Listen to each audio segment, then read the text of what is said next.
Bonjour, dans cette vidéo, donc tu dois tracer le symétrique de la lettre Z par rapport à la lettre D. Donc tu vas obtenir une autre lettre Z mais à l'envers parce qu'il va y avoir un effet miroir pour que elle puisse se replier sur elle-même. Donc ce point-là du coup va se retrouver là, d'accord, en face. Voilà. Alors qu'est-ce que ça veut dire en face? En fait ça veut dire qu'ils sont sur la même ligne.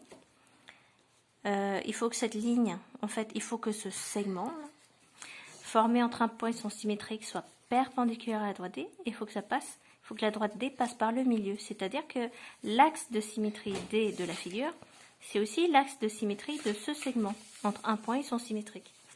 Ensuite, je vais continuer jusqu'à ce point-là, et c'est pareil, donc, pour trouver son symétrique, je vais aller en face, voilà, et puis je peux compter les carreaux, 2, 4, 5, donc il y a 5 carreaux de ce côté, donc il y en aura 5 de l'autre, 2, 4, 5, voilà. Ou l'autre méthode que tu peux utiliser, c'est la conservation des longueurs. C'est-à-dire que tu peux te dire que si ce segment fait 4 carreaux, celui-là fait 4 carreaux. Et ensuite, tu vas continuer. Ici, ça descend, donc tu descends. Tu as un segment de 2 carreaux ici, donc son symétrique fait aussi 2 carreaux. Et puis, là, tu es là. Maintenant, tu vas tracer ce point-là. Pour tracer le symétrique de ce point-là, je cherche le segment qui est perpendiculaire. Voilà. Et il est à 2, 4, 5 carreaux. Donc 2, 4, 5 carreaux. Et il est là. Et je relie les points. Après, tu as ce segment-là qui descend et qui fait un carreau. Donc voilà. Et tu vas avoir un segment de 4 carreaux. Par conservation des longueurs, puisque les figures sont superposables, tu vas avoir 4 carreaux là. Tu remontes.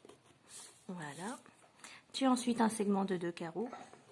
Donc si ça part vers la gauche, par effet miroir, là ça repart vers la droite. Et ensuite tu as le point qu'il faut trouver par là, d'accord? Donc il faut juste tracer le segment symétrique, donc il est en face. Et voilà, là si tu as un carreau, ici tu es aussi à un carreau. Voilà. Et ta figure est terminée.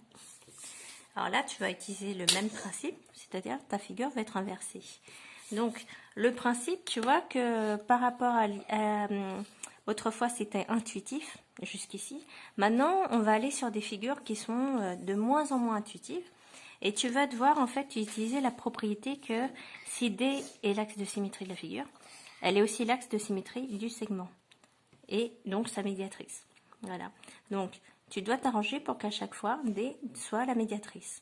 La technique, c'est que tu cherches le segment qui est perpendiculaire et tu reportes la longueur. Donc, un carreau par là, un carreau par là. Et ça devient bien une médiatrice. Là, c'est pareil. Donc, tu cherches la ligne qui est perpendiculaire. Elle est par là. Pour que le point soit en face, il faut compter les carreaux. Là, il y en a 5 jusqu'à droite D.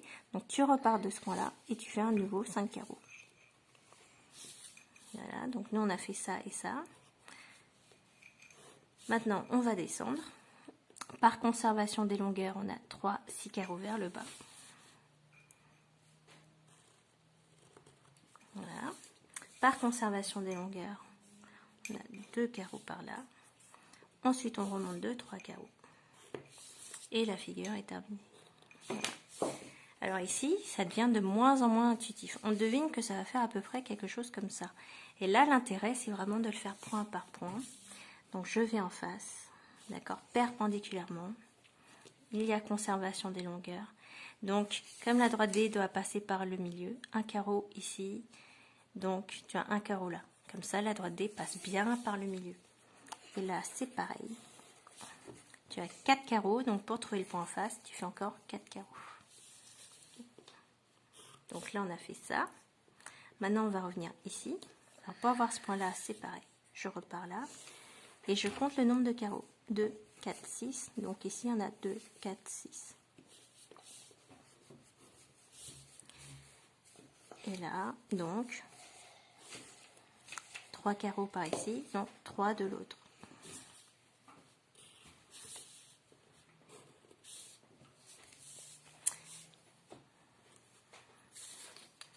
Donc, on voit que ce segment, c'est le symétrique de ce segment.